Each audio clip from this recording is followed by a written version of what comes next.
ver, voy a hablar sobre todo de cómo se adquiere el discurso narrativo en una población bilingüe.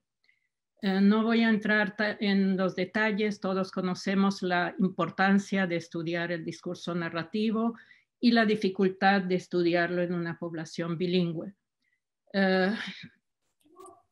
El discurso narrativo refleja habilidades lingüísticas, gramaticales, en el discurso narrativo oral, toda la parte fonológica, pero también refleja diferencias culturales, discursivas, etcétera, y de identidad. Nosotros los hablantes bilingües sabemos cómo la identidad se complica con el bilingüismo. Entonces, para estudiar el desarrollo discursivo, narrativo en niños bilingües, estudios en monolingües han mostrado que la ruta del desarrollo no es igual si son relatos de ficción o son relatos de experiencia personal, y por eso me interesa estudiar estos dos tipos de narración en este trabajo. Definir lo que es la población bilingüe es muy complicada también, porque los bilingües son un grupo nada homogéneo, hay grados enormes de bilingüismo, y en la población en la Florida, donde el bilingüismo está sumamente presente, no sé, no tengo los datos precisos, pero el español en Estados Unidos es una lengua que ha cobrado muchísima fuerza, y aquí en la Florida la experiencia personal me dice que hay más hablantes del español que del inglés. De hecho, una anécdota no refleja mucho, pero la anécdota es que una persona que no hablaba nada de español llegó al aeropuerto internacional de Miami a las 2 de la mañana y no podía encontrar a una persona con quien se entendiera en inglés, porque nadie hablaba inglés en el aeropuerto, ni oficiales de inmigración, ni oficiales de la aerolínea, nadie. Ok, entonces es en esa población tan diversa, pero donde hay los niños llegan al mundo y están expuestos a varias lenguas, y las más fuertes, sobre todo aquí, son el inglés y el español. Y muchas veces el español en edades tempranas cobra más fuerza que el inglés. Entonces, allí es donde me estoy centrando en esta población, y a través de las narraciones estoy buscando semejanzas y diferencias entre estos bilingües y monolingües. Una pequeña acotación acerca de los monolingües, que no está suficientemente estudiado a mi modo de ver, es que tal vez los monolingües en la Florida tampoco se parecen a los monolingües, pongamos, de Iowa o de otros estados donde solo se habla el inglés, perdón, o algo parecido. Y donde me parece a mí que encuentro un foco, un momento donde puedo comparar las narraciones, con la dificultad metodológica que hay entre comparar narraciones en producción espontánea, digo, es cómo los niños construyen la perspectiva narrativa a través del lenguaje evaluativo. Entonces, eso no pasa, como ha ocurrido, ya pasó. Los objetivos de este trabajo son cómo se comparan las narraciones de ficción en niños bilingües inglés-español y sus pares angloparlantes. Estoy comparando producción narrativa en inglés, tanto de niños bilingües como de niños monolingües, obviamente. Cómo se comparan las narraciones de experiencia personal en esta misma población, y cómo se comparan los usos del lenguaje evaluativo en las narraciones personales y de ficción en los niños bilingües y monolingües. Para dar una idea de cómo se recogió la muestra, no les voy a leer debido al tiempo todo lo que tengo acá, pero sí lo que está en negrita es lo que el niño dice en inglés de el resumen del video que vio que tiene que reproducir cuando habla de la narración en ficción. It fell out of the little truck, they found the little rat again, they were looking for him, they were just playing, having a picnic and stuff, having a party, but they were gonna bring him and he fell off the truck. Lo interesante es que después el investigador o la investigadora generalmente le hace una serie de preguntas al niño y entonces el niño reacciona, dice, so they were having a picnic and they found him. I mean, they went to go look for him.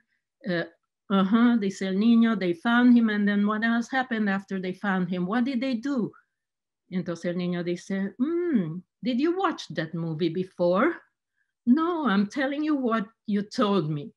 Es decir, que el niño se da cuenta que la investigadora conoce el cuento y le está tratando de sacar más información. Eso porque tiene que ver con la metodología de cómo se recogen los datos. ¿Cómo sigo pasando? Aquí. La muestra. La muestra consiste este primer estudio sobre narraciones de ficción ha sido publicado, sobre narraciones personales no está publicado todavía. Aquí la muestra consiste en 66 niños de 4 años y medio, 25 monolingües y 41 bilingües. Produjeron una narración sobre una película de dibujos animados sin palabras. El nivel socioeconómico de estos niños es medio y medio alto. La educación de los padres es muy alto, 16 años promedio, es decir, la mayoría son universitarios. Los niños bilingües han estado expuestos al español y al inglés desde el nacimiento y un dato importante, los niños monolingües aventajan a los bilingües en el test de vocabulario y esta diferencia es significativa. Y eso es importante para la escolaridad. Niños monolingües y bilingües de 4 años y medio se dividen en estos grupos para que vean más o menos los números. Y el análisis, se hizo un análisis a nivel micro y otro análisis a nivel macro. En el nivel micro contamos el número de palabras y es muy similar, y la longitud media de enunciados, y allí el asterisco dice que los monolingües aventajan a los bilingües. En cuanto al análisis macro, el número de palabras de las dos rendiciones de los monolingües y los bilingües es muy similar, no hay diferencia en las expresiones evaluativas ni en el porcentaje de las expresiones evaluativas. En cuanto a un análisis más detallado de los componentes de la estructura narrativa, vemos que los niños bilingües usan un número mayor de cláusulas para expresar el punto culminante del cuento, que es la parte más evaluada de la narración. Esa es la única diferencia significativa. Y en cuanto a los usos del lenguaje evaluativo, hay una diferencia muy grande en el reporte de habla. Pareciera ser, en este grupo por lo menos, que los niños bilingües usan mucho más el reporte de habla, el discurso referido, darle voces a los personajes, y los monolingües no lo han usado casi. Pasamos al segundo estudio, la narración personal, para mostrarles que aquí los datos son muy diferentes, el intercambio es diferente, la manera de elicitar es distinta, mucho más difícil. Did you ever get hurt? Era la consigna. El niño dice, look, what happened to you? Look. One time I had a picadura and I scratched it and then I got blood and then you got blood on it. And and then I had to get like a Band-Aid and it got off and it got off. My pants didn't get, Hey, didn't get what? This one had more blood. Oh, okay, but this one, how did this one get better? Because it was, but then one did not, Oh, okay, and that one little bit of there more than zero. Oh, okay. Esta es una narración bastante buena, pero dado que no conocemos el relato en sí, es difícil de seguir. Obviamente podemos rellenar un poco los vacíos y tener una idea de lo que está diciendo el niño. Entonces, la muestra aquí consiste de 34 niños de 5 años, 15 monolingües y 19 bilingües. Tuvimos dos tipos de consignas para elicitar esos relatos. Una que llamó abierta, que significa que se le pregunta, como en el ejemplo anterior, ¿alguna vez te has hecho una herida? ¿Alguna vez tuviste un susto? ¿Alguna vez no sé qué? Y una estructurada donde la investigadora contaba una anécdota, se me perdieron las llaves, busqué por todas partes, no pude llegar a mi cita, ¿a ti te ha pasado algo parecido?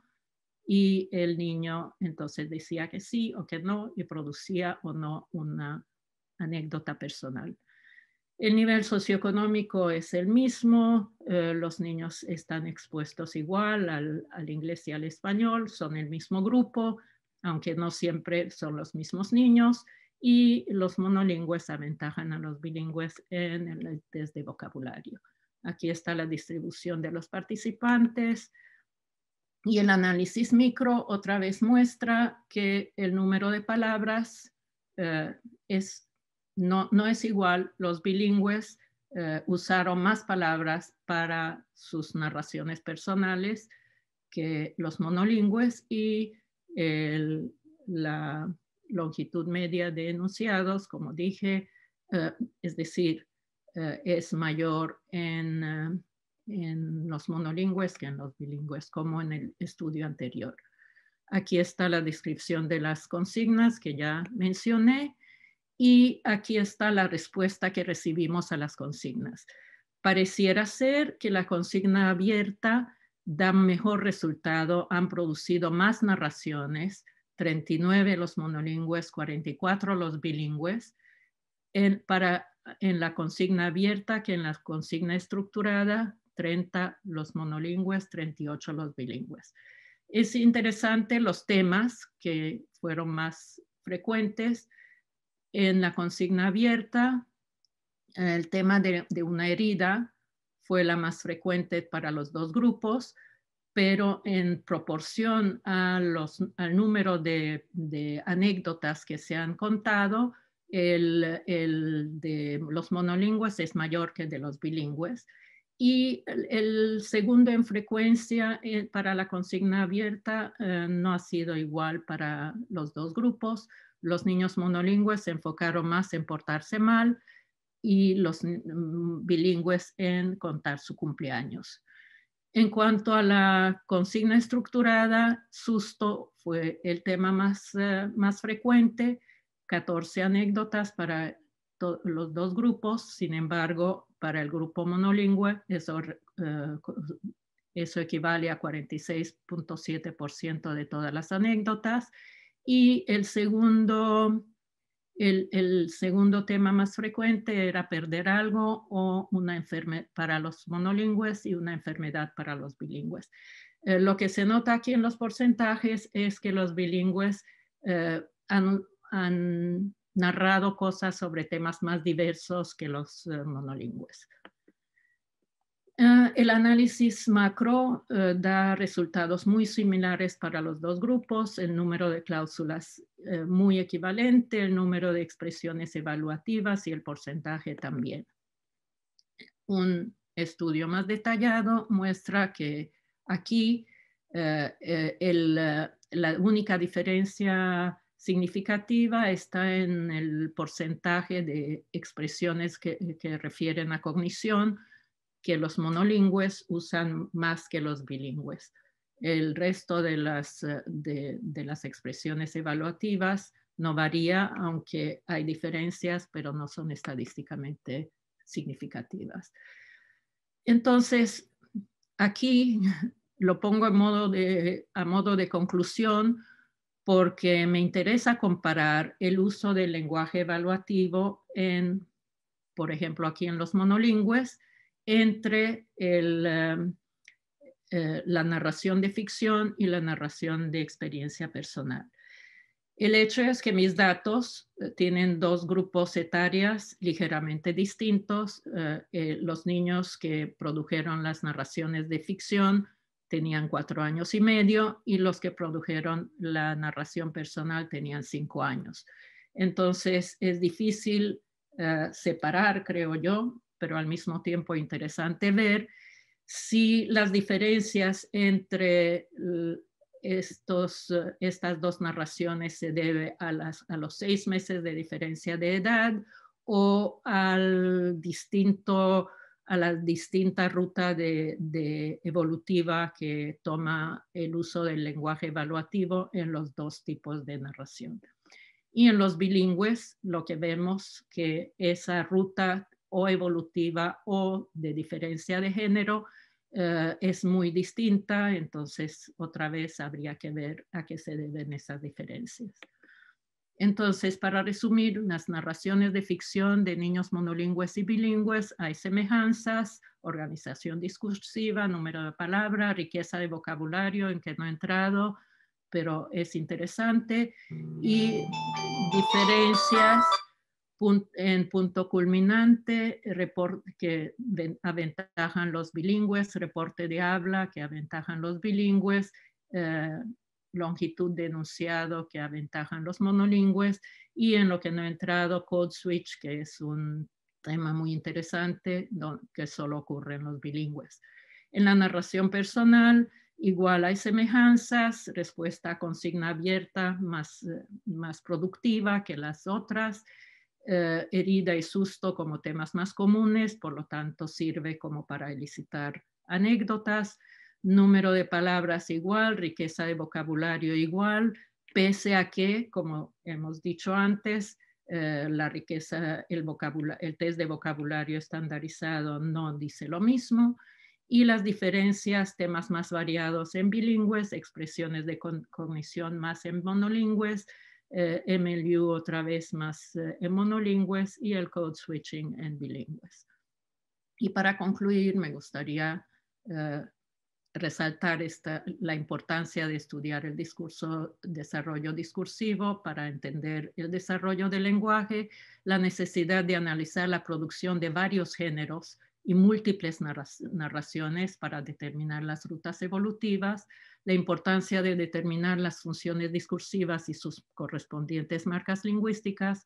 Los bilingües muestran mejor dominio de cada lengua en las producciones narrativas que en los test estandarizados. Ese me parece un punto muy importante.